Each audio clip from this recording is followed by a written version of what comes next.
Bonsoir, bonsoir, bonsoir. On vous salue tous dans les noms précieux de notre Seigneur Jésus-Christ. Voici les fidèles, les amoureux de Jésus-Christ. Nous sommes là pour le devoir que Dieu nous a donné, de répandre sa parole partout dans le monde entier et de faire ce monde ses disciples. Voici, nous sommes là chaque jeudi. Mais il y a des vidéos qui sont encore en ligne, si celle-ci est la première pour votre vie. Donc il y a des vidéos qui sont sur YouTube à l'adresse de Christian Delso. Delso c'est D-E-L-S-A-U-X et vous trouverez des vidéos. Si place vous venez à Péniel, nous sommes là. Rue Paul Johnson numéro 55 à Montigny 600 6061. Le code postal c'est à Charleroi 6061. Rue Paul Johnson numéro 55.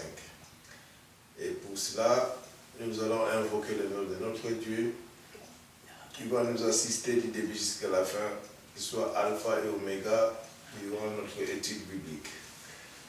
Voici, nous allons élever nos voix pour prier le Dieu le Tout-Puissant.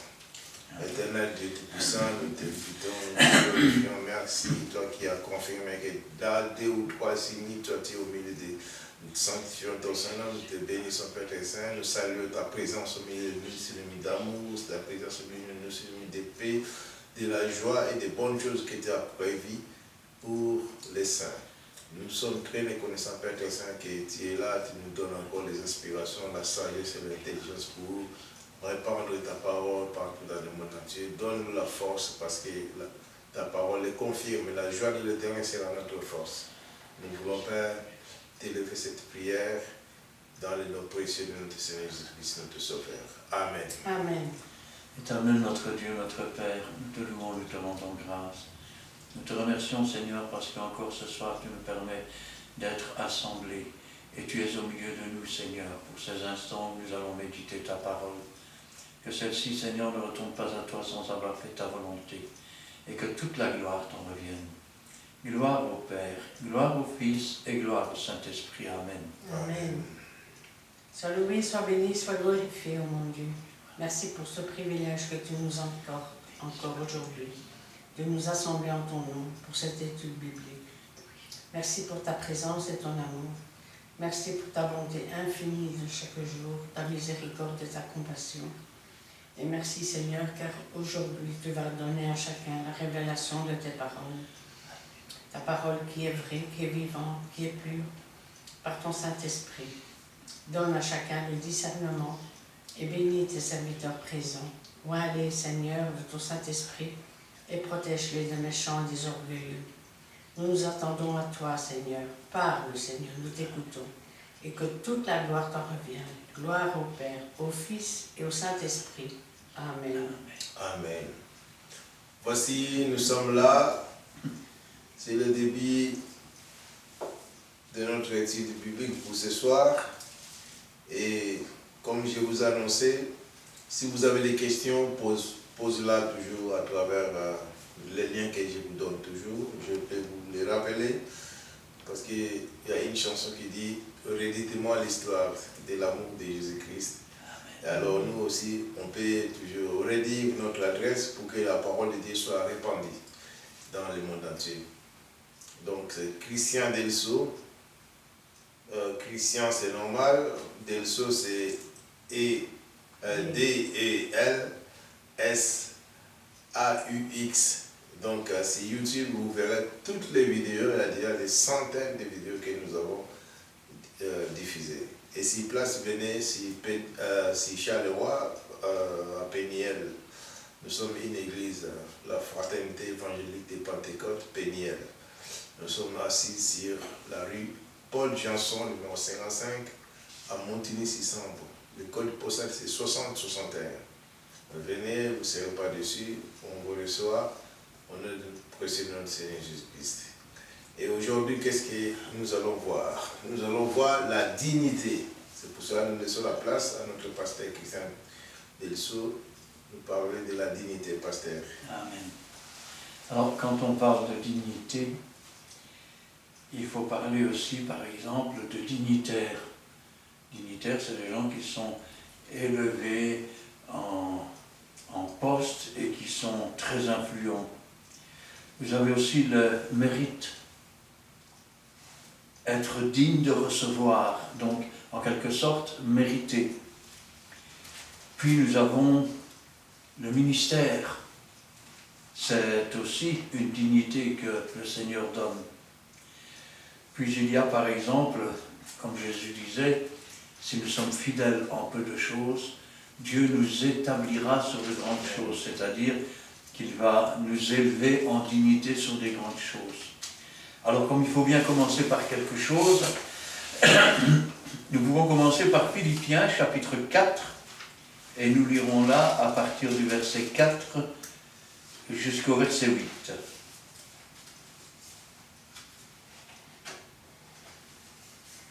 Philippiens 4, versets 4 à 8. Nous lisons la parole de Dieu dans le livre de Philippiens, chapitre 4, versets 4 à 8. Réjouissez-vous toujours dans le Seigneur, je le répète, réjouissez-vous. Que votre douceur soit connue de tous les hommes. Le Seigneur est proche. Ne vous inquiétez de rien, mais en toutes choses faites connaître vos besoins à Dieu, par des prières, des supplications, avec des actions de grâce. Et la paix de Dieu qui surpasse toute intelligence gardera vos cœurs et vos pensées en Jésus-Christ. Au reste, frères, que tout ce qui est vrai, tout ce qui est honorable, tout ce qui est juste, tout ce qui est pur, tout ce qui est aimable, tout ce qui mérite approbation, tout ce qui est vertueux et digne de louange, soit l'objet de vos pensées. Amen. Il y a des choses qui entrent dans la dignité, des choses qui sont dignes d'être vantées, louées.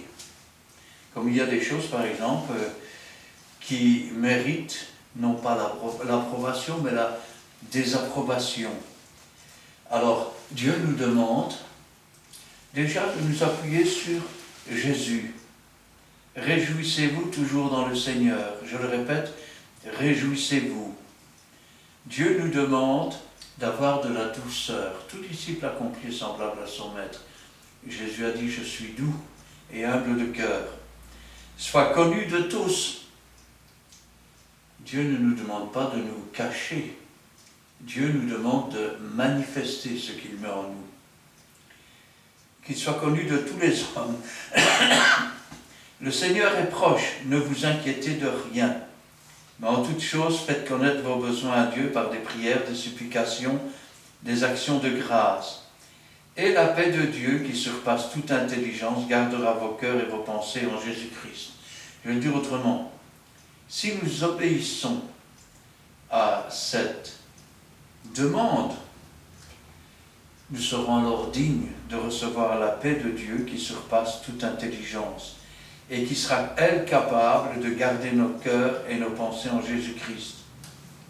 Au reste, frères, tout ce qui est vrai, tout ce qui est honorable, et tout ce qui est juste, tout ce qui est pur, tout ce qui est aimable, tout ce qui mérite l'approbation, ce qui est vertueux, et qui donc est digne. La dignité, c'est être digne aussi. Digne de louange, soit l'objet de vos pensées. Alors, quand on est un ouvrier du Seigneur, eh bien, on est digne de recevoir le salaire. Eh oui, regardez un peu. Comme par exemple, quand on est un pécheur, on est tout juste digne de recevoir le salaire. Et le salaire du péché, c'est la mort. Mais le salaire de l'ouvrier, on peut dire c'est sa récompense. Nous sommes dans Luc, chapitre 10, versets 5 à 9. Nous lisons la Bible dans le livre de Luc, chapitre 10, le verset 5 à 9. Dans quelque maison que vous entriez, dites d'abord que la paix soit sur cette maison. et s'il se trouve là un enfant de paix, votre paix reposera sur lui. Sinon, elle reviendra à vous. Demeurez dans cette maison-là, mangeant, buvant ce qu'on vous donnera. Car l'ouvrier mérite son salaire. N'allez pas de maison à maison. Dans quelque ville que vous rentriez et où l'on vous recevra, mangez ce qui vous sera donné et ce qui vous sera présenté. Guérissez les malades qui s'y trouveront et dites-leur, le royaume de Dieu s'est approché de vous. Dans quelque maison que tu entres, dites d'abord. Voilà une belle chose. Voilà par exemple un commandement auquel on ne prête jamais attention. Nous entrons dans une maison, qu'est-ce que nous disons? Bonjour. Ou ça va? Et pourtant Dieu nous dit, dites d'abord que la paix soit sur cette maison. Amen. Chaque fois que Jésus apparaît dans un endroit, vous pouvez remarquer, quelle est la première phrase qu'il dit? Que la paix soit avec vous. Mais je continue. S'il se trouve un enfant de paix, votre paix reposera sur lui. Sinon, elle reviendra à vous. Hein? Demeurez dans cette maison-là, mangeant et buvant ce qu'on vous donnera, car l'ouvrier mérite son salaire. N'allez pas de maison en maison, dans quelque ville que vous entriez, où l'on vous recevra, mangez ce qui vous sera présenté. Guérissez les malades qui s'y trouvent, et dites-leur, le royaume de Dieu s'est approché. C'est valable dans bien des circonstances. Lorsque vous entrez dans le lieu que Dieu a fixé pour vous, n'abandonnez pas vos assemblées comme c'est la coutume de quelques-uns. N'allez pas non plus de maison en maison. Là où Dieu vous place, restez-y. Et travaillez là. Et la nourriture que l'on vous donnera, spirituelle ou autre, rappelez-vous toujours que Dieu veut faire de vous un ouvrier. Et qu'un ouvrier doit d'abord être nourri. Et je vais le dire autrement, il doit d'abord être formé. Ainsi, il sera élevé au rang d'ouvrier.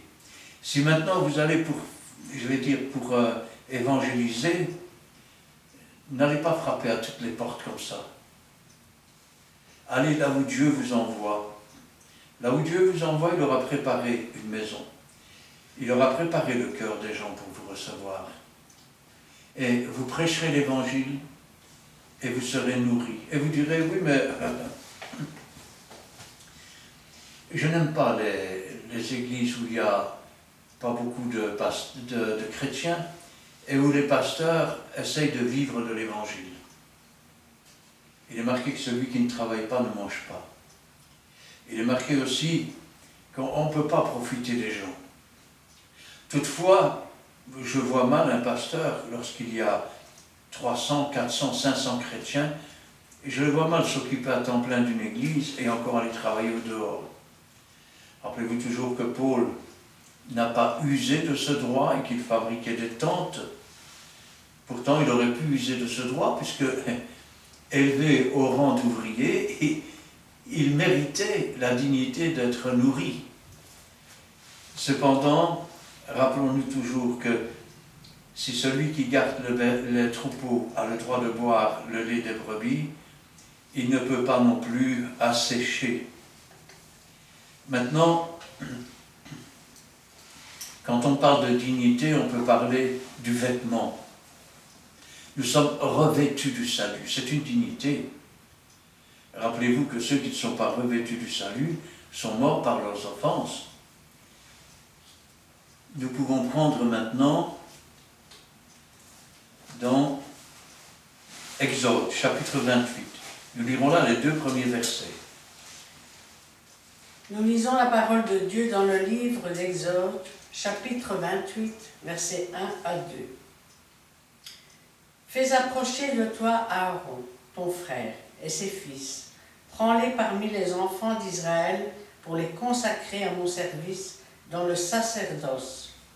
Aaron et les fils d'Aaron, Nadab, Éléazar et Tchamar, tu feras à Aaron, ton frère, des vêtements sacrés pour marquer sa dignité et pour lui servir de parure. Le vêtement a toujours joué un grand rôle. Par exemple, quand on parle des vêtements d'Aaron, le vêtement des prêtres, c'était la marque non seulement de l'autorité que Dieu leur avait donnée, mais la marque de la dignité. Fais approcher de toi Aaron ton frère et ses fils, prends-les parmi les enfants d'Israël, pour les consacrer à mon service dans le sacerdoce. Aaron et les fils d'Aaron, Nadab, Abihu, Éléazar, Ithamar. Et tu feras à Aaron, ton frère, des vêtements sacrés pour marquer sa dignité. Vous remarquez que les fils d'Aaron ont reçu aussi des vêtements de prêtres pour marquer leur dignité. Leur histoire montre qu'ils n'ont pas été dignes des vêtements de dignité qu'ils portaient, puisqu'ils sont allés chercher un feu étranger pour présenter devant Dieu du parfum. Il est vrai que nos prières sont comme un parfum de bonne odeur devant Dieu. Mais rappelez-vous toujours que les véritables adorateurs sont ceux qui adorent en vérité et en esprit. C'est sur l'autel de Dieu qu'on va chercher la louange. Si nous apportons, je vais dire, un parfum avec un feu qui ne vient pas du Saint-Esprit, nous apportons un feu étranger. Et la colère de Dieu se révèle parce qu'il est un feu dévorant. C'est ce qui est arrivé à Nadab et Abihu, qui ont perdu leur dignité, au point que Dieu a dit à Moïse, dis à Aaron de ne pas pleurer sur Nadab et Abihu, et que dorénavant, on n'entrera plus comme ça dans le temple. Alors, quand je pense à ça, il y a aussi la nomination à la tête du peuple. Pourrions comparer cela, je vais dire, à la nomination d'un pasteur succédant à un autre.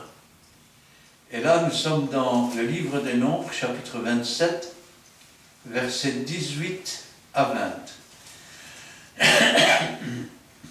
Oui, nous lisons le livre des... Ouais. Nous sommes dans Nombres, chapitre 27, le verset 18 à 20. Ouais. L'Éternel dit à Moïse, prends Josué, fils de Nun, l'homme en qui réside l'Esprit, et tu le poseras ta main sur lui. Tu le placeras devant les sacrificateurs, Éléazar, et devant toute l'assemblée, et tu lui donneras de l'ordre sous leurs yeux. Tu le rendras participant de ta dignité, afin que toute l'assemblée des enfants d'Israël l'écoute. Amen. Nous sommes là dans le cadre d'une nomination. Ça peut être la nomination d'un diacre, ça peut être la nomination d'un ancien, ça peut être la nomination du pasteur remplaçant. L'Éternel dit à Moïse, prends Josué, fils de Nun. Et regardez cette description. Homme en qui réside l'Esprit. L'homme en qui habite l'Esprit. Et tu poseras ta main sur lui. C'est une communication. Vous savez, par exemple, quand on prie, on peut tenir les mains comme cela.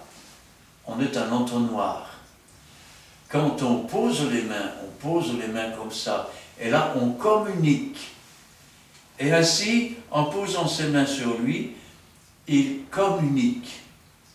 Tu le placeras devant le sacrificateur Éléazar, devant toute l'assemblée, et tu lui donneras des ordres sous leurs yeux. Nous pourrions traduire ça autrement. Tu lui donneras les recommandations nécessaires dans l'élévation en dignité laquelle il reçoit ce jour-là. Tu le rendras participant de ta dignité. De ta dignité. Moïse était un dignitaire puisqu'il était, après Dieu, le dirigeant du peuple. Il recevait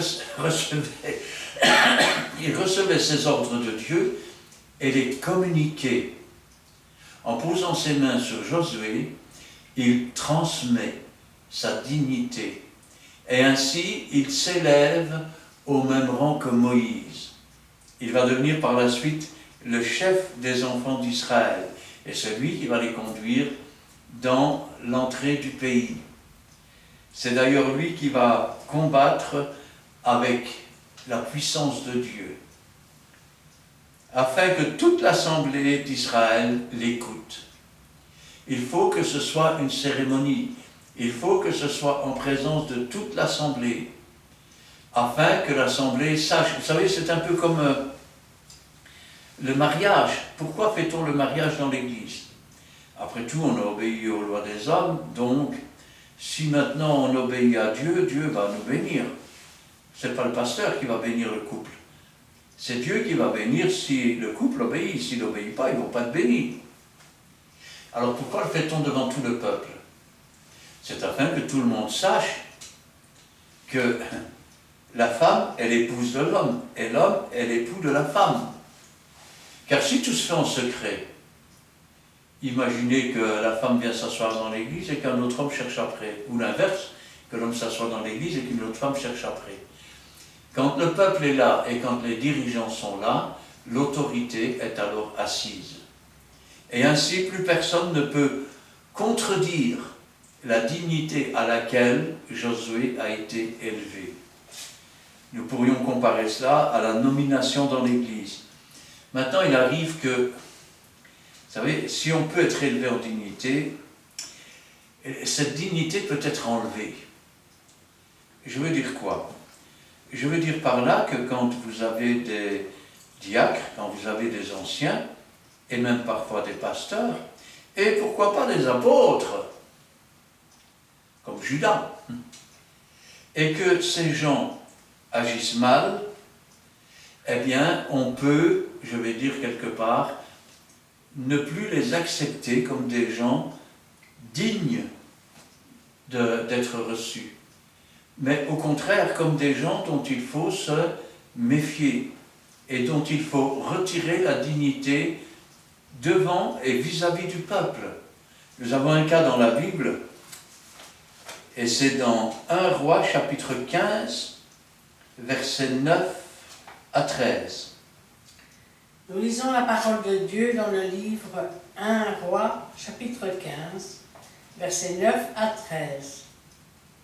La 20e année de Jéroboam, roi d'Israël, Asa régna sur Juda.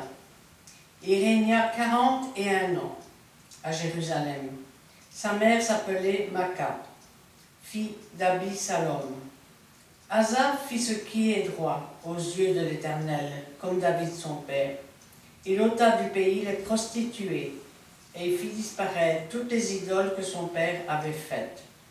Et même il enleva la dignité de reine à Maca, sa mère, parce qu'elle avait fait une idole pour Astarté.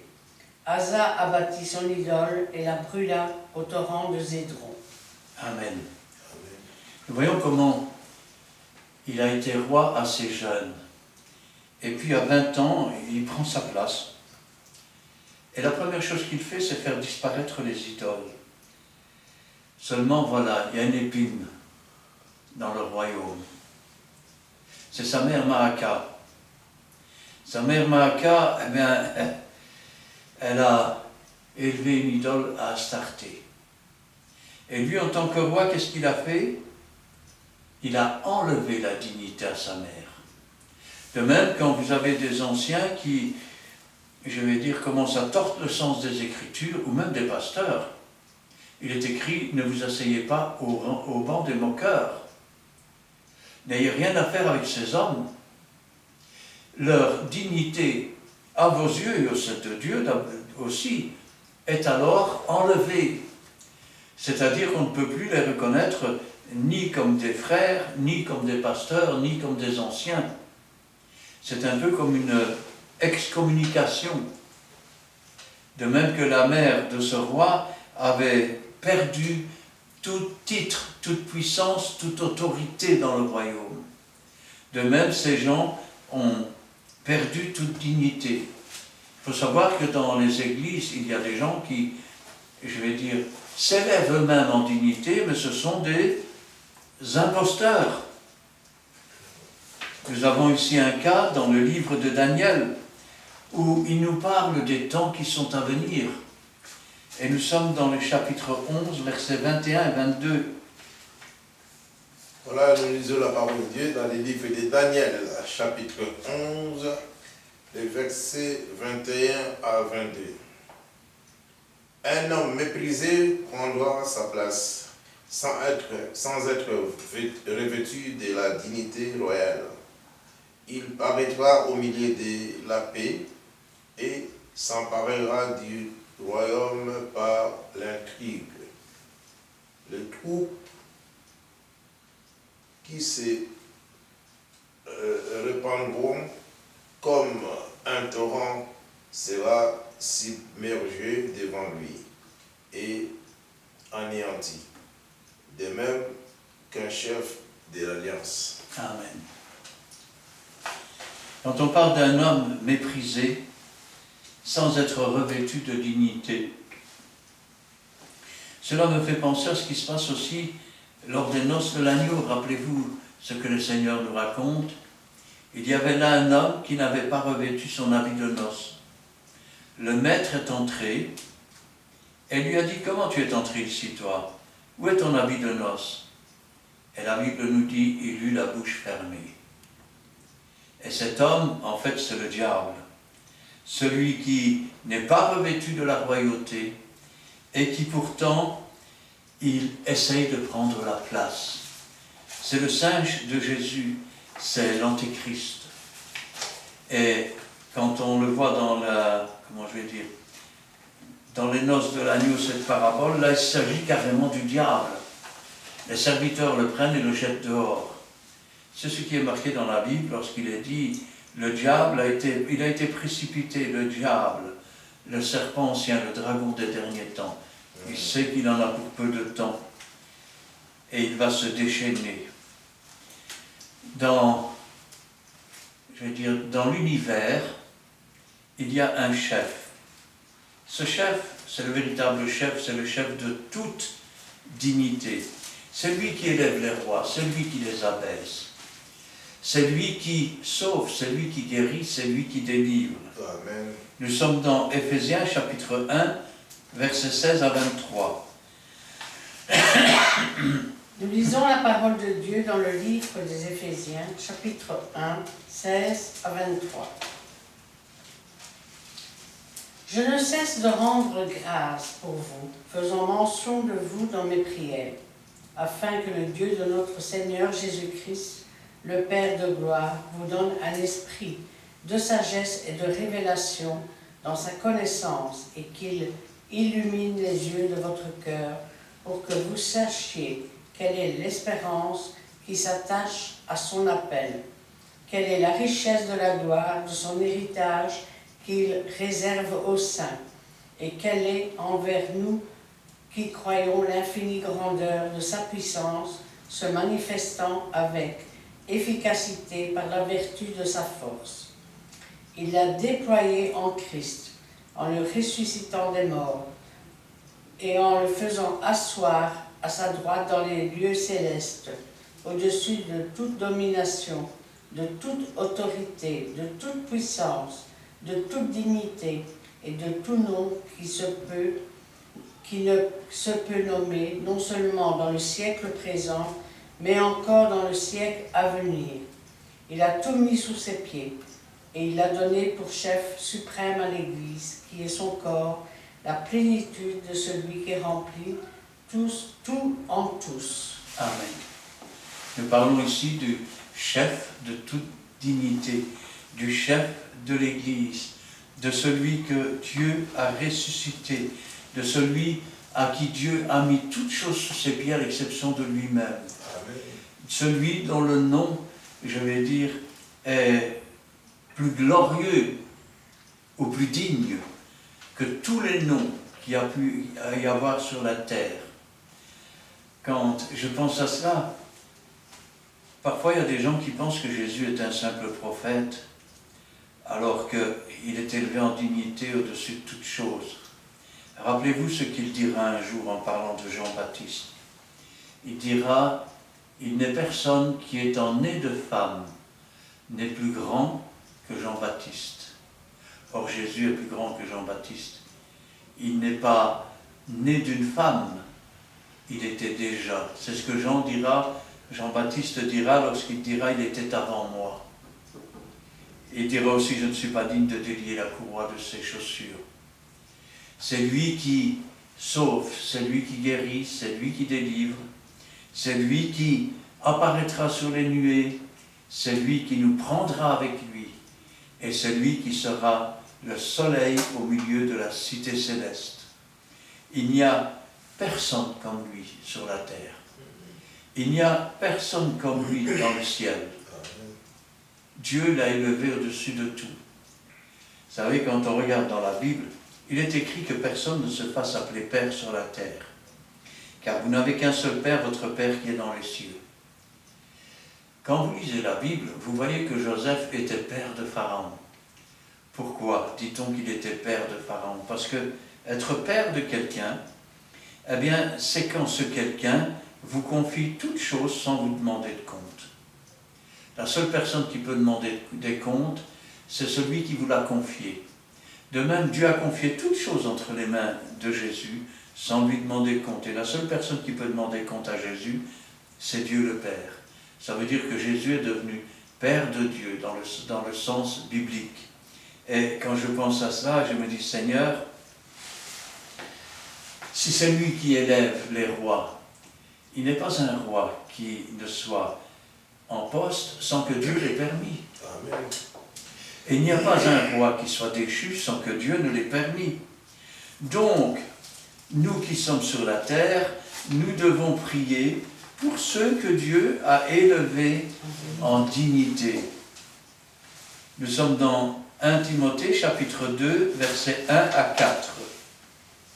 Voilà, la parole de Dieu nous amène à 1 Timothée, chapitre 2, les versets 1 à 4.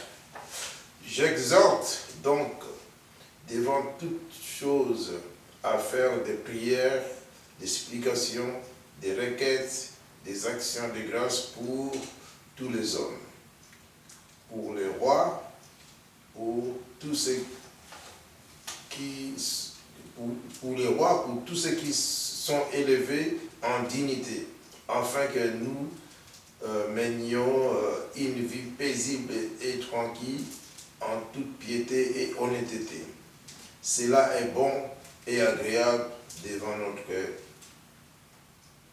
devant Dieu notre Sauveur, qui veut que tout homme soit sauvé et parvienne à la connaissance de la vérité. Amen. Amen.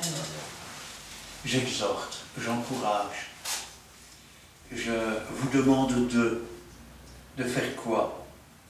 À faire des prières, à supplier, à faire des requêtes, des demandes, des actions de grâce.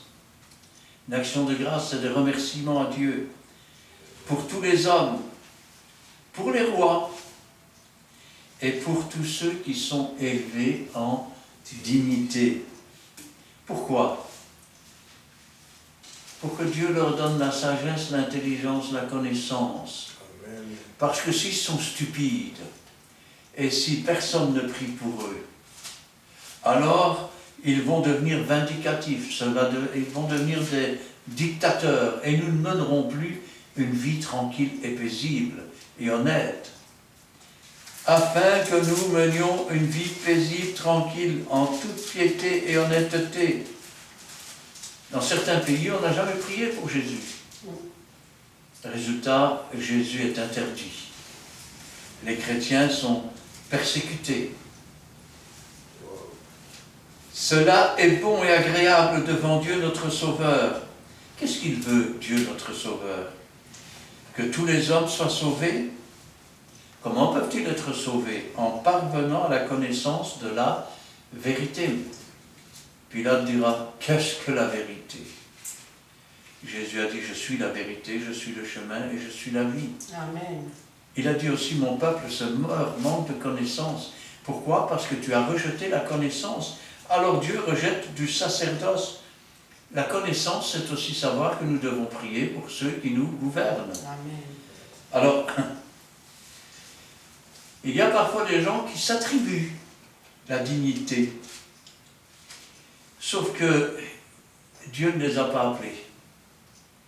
Aujourd'hui, vous avez des gens qui se disent prophètes.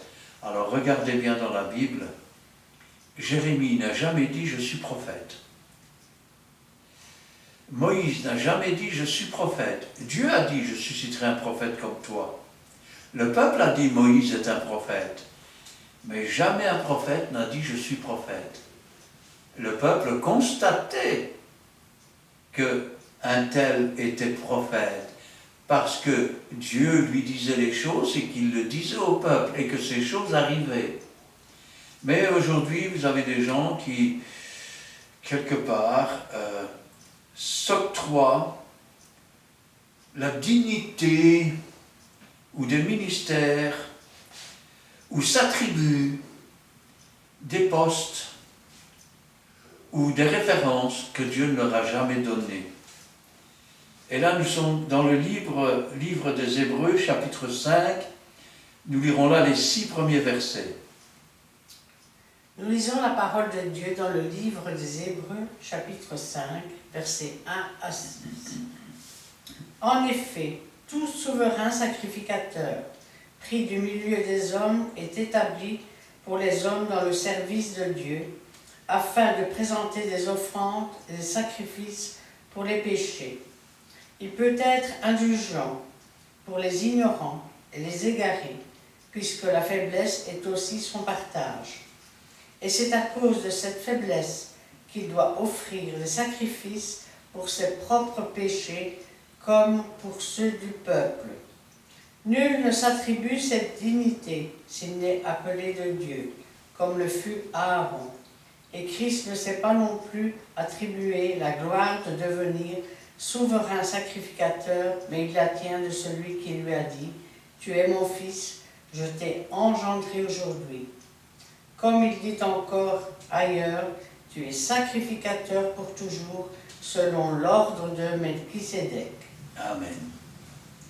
Nul ne s'attribue. Dieu avait dit, en parlant, je vais dire, du souverain sacrificateur, tu lui donneras les vêtements de dignité, et il exercera. Mais nul ne s'attribue cette dignité s'il n'est appelé de Dieu, comme le fut Aaron. De même, nul ne s'attribue la dignité d'être, je vais dire, responsable d'une église ou d'un peuple s'il n'a pas été appelé de Dieu. Si le Saint-Esprit donne les dons, à chacun en particulier comme il le veut, c'est Jésus qui donne les ministères. Ce n'est pas nous qui décidons. Et nul ne s'attribue cette dignité s'il n'est appelé de Dieu, comme le fut Aaron. Et Christ, Jésus lui-même, ne s'est pas non plus attribué la gloire de devenir souverain sacrificateur, mais il la tient de celui qui a dit « Tu es mon fils. Je t'ai engendré aujourd'hui. » Alors engendrer, ça veut dire quoi? Ça veut dire mettre au monde. Et à cause de cela, beaucoup de gens disent « Vous voyez, il ne peut pas être Dieu puisqu'il a été mis au monde comme... » Ce n'est pas de cela qu'on parle. Le Saint-Esprit, dans le sein de Marie, a créé un corps. C'est cela qui a été engendré, ce corps. Et Jésus, qui était déjà au commencement, est venu habiter dans ce corps, afin que ce soit comme par un homme, tous les hommes sont tombés, que par un homme, les hommes soient relevés. Et ainsi, c'est pour ça que Dieu lui a dit, tu es sacrificateur pour toujours, selon l'ordre de Melchisédek. Il y a une dignité à laquelle nous sommes tous appelés en tant qu'enfants de Dieu. C'est le ministère de la réconciliation. À part ça, il y a d'autres ministères, mais nous sommes tous aussi sacrificateurs avec Jésus. Ça veut dire que nous offrons des sacrifices d'action de grâce, des prières, des supplications. Et si Jésus est sacrificateur selon l'ordre ou à la manière de Melchisédek, nous sommes nous aussi avec Jésus-Christ sacrificateurs selon l'ordre ou à la manière de Melchisédek. Et parce que nous sommes sacrificateurs selon l'ordre de Melchisédek, nous offrons des sacrifices d'action de grâce par le Saint-Esprit. Comprenne qui voudra. Maintenant, nous arrivons dans les derniers temps. Rappelez-vous ce que Jésus avait dit. Il a dit, dans les derniers temps, il y aura des temps difficiles. Parce que les gens sont devenus hautains, blasphémateurs, irreligieux, amis de l'argent, ennemis des gens de bien. Les loups sont entrés dans beaucoup d'églises. Et les loups, c'est les usurpateurs. Nous sommes dans Jude, nous terminerons d'ailleurs par là, nous sommes dans Jude, versets 3 à 6. Oui, nous lisons le livre de Jude, les versets 3 à 6.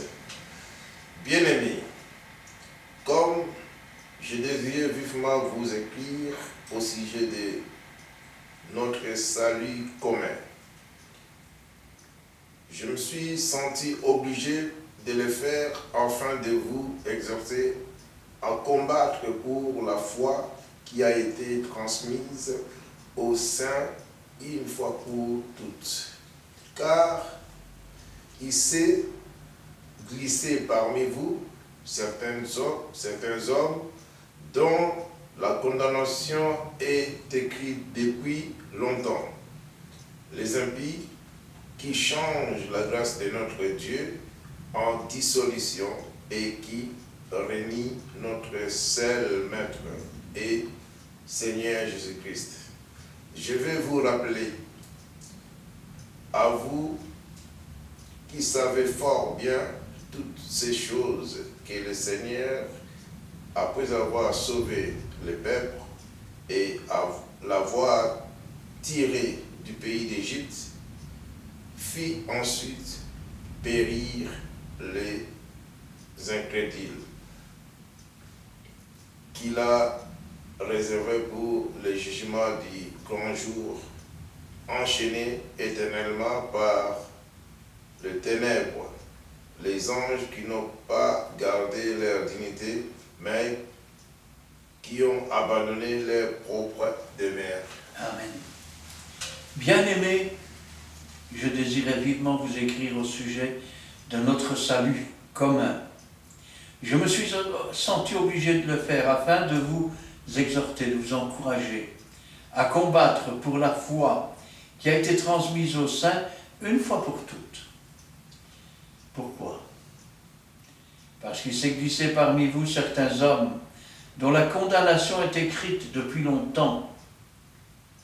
Des impies, c'est-à-dire des gens qui sont contre la piété, contre la sanctification, qui changent la grâce de notre Dieu en dissolution, c'est-à-dire que quelque part, au lieu de rassembler, ce sont des gens qui sont en train de travailler à dissoudre les choses, en dissolution, et qui renient notre seul Maître et Seigneur Jésus-Christ. Par leurs œuvres et par leurs actes, ils renient Jésus. Je veux vous rappeler, à vous qui savez fort bien ces choses, que le Seigneur, après avoir sauvé le peuple, l'avoir tiré du pays d'Égypte, fit ensuite périr les incrédules. Ça veut dire que c'est nous qui se sont, je vais dire, postés à des dignités qui ne leur ont jamais été données par Jésus. Ces faux pasteurs, ces faux prophètes, ces faux anciens, ces faux diacres. Il faut se rappeler que quand ils sont sortis d'Égypte, les incrédules, Dieu les a fait mourir dans le désert. Et le monde est un désert. qu'il a réservé pour le jugement du grand jour enchaîné éternellement par les ténèbres, les anges qui n'ont pas gardé leur dignité. Rappelez-vous toujours qu'un ange, ça peut être un être céleste dans le ciel, mais ça peut être aussi un messager terrestre. Rappelez-vous le livre de l'Apocalypse, écrit à l'ange de l'Église. On ne peut pas envoyer une lettre à un ange dans le ciel, il s'agit du responsable de l'Église. Ainsi donc, si vous n'avez pas gardé la dignité, si vous êtes entré dans le mensonge, dans la dissolution, en tordant le sens des Écritures, en n'ayant plus la foi dans la véracité de la parole de Dieu, vous aussi vous abandonnez votre propre demeure. Vous savez pourquoi? Parce que normalement le Saint-Esprit devait vous susciter un corps glorifié. Quand on accepte Jésus-Christ, nul ne peut nous ravir de la main du Seigneur. Amen. Nul, aucun. Ni la tribulation, ni le diable, ni les démons, ni tout ce que vous voulez. Nous avons cependant un ennemi, c'est le plus terrible de tous. Et cet ennemi, c'est nous-mêmes. Car quand nous sommes sous la garde de Dieu, il n'y a que nous qui puissions nous en détacher. C'est ce qu'on appelle le libre arbitre. Judas était apôtre. Et pourtant, il a fini par se pendre. La corde s'est brisée, il est tombé le long de la falaise, son ventre s'est ouvert, ses entrailles se sont répandues. La chose a tellement été connue qu'on a appelé ce chant Ekeldama, c'est-à-dire le chant du sang. Pourquoi? Parce qu'il s'était détourné de Dieu. Il volait, il tenait la bourse, mais il volait ce qu'on mettait dedans. Beaucoup de pasteurs volent dans les caisses aujourd'hui. Désolé de devoir le dire ouvertement. Certains commettent adultère. D'autres mentent sur la tribune. Dites-vous bien qu'en faisant cela, si le peuple n'a pas été épargné et si toute une génération est morte dans le désert, si les anges sont réservés, les anges déchus sont réservés pour le feu qui ne s'éteint jamais, dites-vous que si vous agissez de cette façon, vous serez destitué de toute dignité et vous serez condamné avec ces anges déchus. C'est pourquoi Dieu, lui, a des projets de paix pour nous, non de malheur. Son vœu, c'est que nous parvenions à la connaissance de la parole de Dieu. Pourquoi? Parce que l'ignorance, c'est quelque chose qui tue. Si vous ignorez ce qui est dans ce livre, la parole que Dieu a donnée à ses prophètes, n'importe qui peut vous dire n'importe quoi. N'importe qui peut vous dire n'importe quoi, et vous pourriez y croire. Ben oui, le pasteur Intel, il a dit que Dieu a dit ça. Avez-vous vérifié comme un chrétien de verrez? Si vous ignorez la parole de Dieu, vous êtes en danger de mort. C'est pourquoi Dieu, lui, veut que nous parvenions à la connaissance de sa parole. Parce que quand nous sommes fidèles dans des petites choses, Dieu alors nous élève en dignité. Une dignité que nous n'avons jamais méritée puisque nous avons été sauvés par grâce. Une dignité qui a été préparée avant la fondation du monde. Rappelez-vous cet ouvrier qui avait caché la pièce qu'il avait reçue, qu'il n'a jamais fait valoir. C'était un mauvais ouvrier, et même ce qu'il croyait avoir, on lui a enlevé. Ainsi, beaucoup sont sur cette pente aujourd'hui. Et si c'est votre cas, repentez-vous, changez de vie, et retournez vers la parole de Dieu. Elle est la seule qui peut nous élever jusque dans le ciel, jusque dans la nouvelle cité sur la nouvelle terre. Il n'y a aucun autre moyen, parce que tout ce qui a été fait par la parole de Dieu. Et rien de ce qui a été fait n'a été fait sans elle. Amen. Amen. Voici alors à l'âge la dignité. Oui. On vous laisse le temps de regarder et poser des questions. Ça va nous faire avancer encore pour avoir des autres sujets. Donc, abonnez-vous surtout. Comme ça, vous allez commencer à recevoir les vidéos en premier. Et puis, voilà, il faut s'y mettre. C'est notre travail, c'est votre travail, et aussi, en tant qu'appelé et élu de Dieu, parce qu'il y a beaucoup d'appelés et peu d'élus. Mais nous penchons du côté des élus. Donc voici, on vous laisse le temps de visualiser cette vidéo, poser des questions qui vont encore nous donner la force pour faire de vos questions une étude biblique. Et nous avons commencé par une prière, nous pouvons terminer aussi par une prière. Voici, nous allons te remercier, Dieu Tout-Puissant, d'être avec nous du début jusqu'à la fin. Tu étais comme Alpha, nous voici à la fin comme Oméga, Seigneur.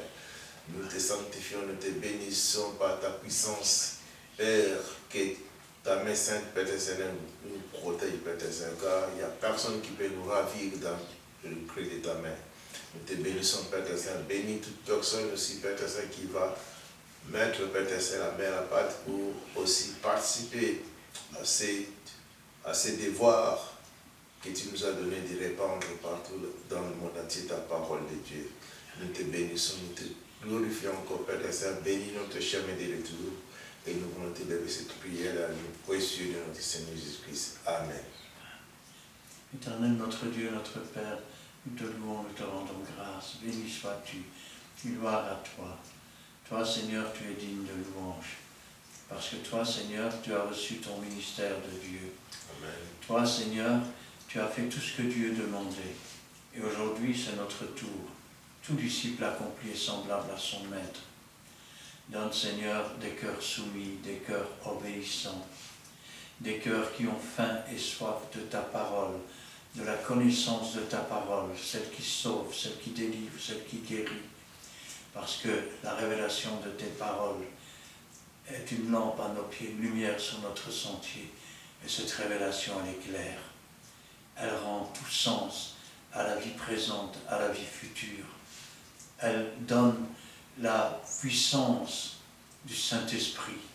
Elle donne le sentiment d'un salut plein, accompli et entier. Elle nous fait sentir ta présence chaque jour, dans chacune des choses. Tu es avec nous tous les jours, comme tu l'as dit. Alors Seigneur, que ta volonté soit faite et que ta parole ne retourne pas à toi sans avoir fait ta volonté et que toute la gloire t'en revienne. Gloire au Père, gloire au Fils et gloire au Saint-Esprit. Amen. Amen. Merci pour cet instant béni par ta présence, mon Dieu. Merci pour cette étude biblique que tu nous as donnée ce soir par la bouche de ton serviteur. Merci car ta parole est vraie et elle est tenante sur notre sentier. Donne-nous, Seigneur, de toujours nous réjouir en toi, de toujours nous réjouir comme tu le dis dans ta parole, et d'être digne de toi, dans tout ce que nous faisons, dans toutes nos actions, afin de recevoir la dignité que tu as préparée pour chacun de nous. Apprends-nous, Seigneur, à t'obéir, à mettre en pratique ta parole, dans les petites choses comme dans les grandes choses, à être vrai devant toi, que ton Saint-Esprit brûle en nous tous les interdits cachés, afin que nous puissions être saints et agréables devant toi.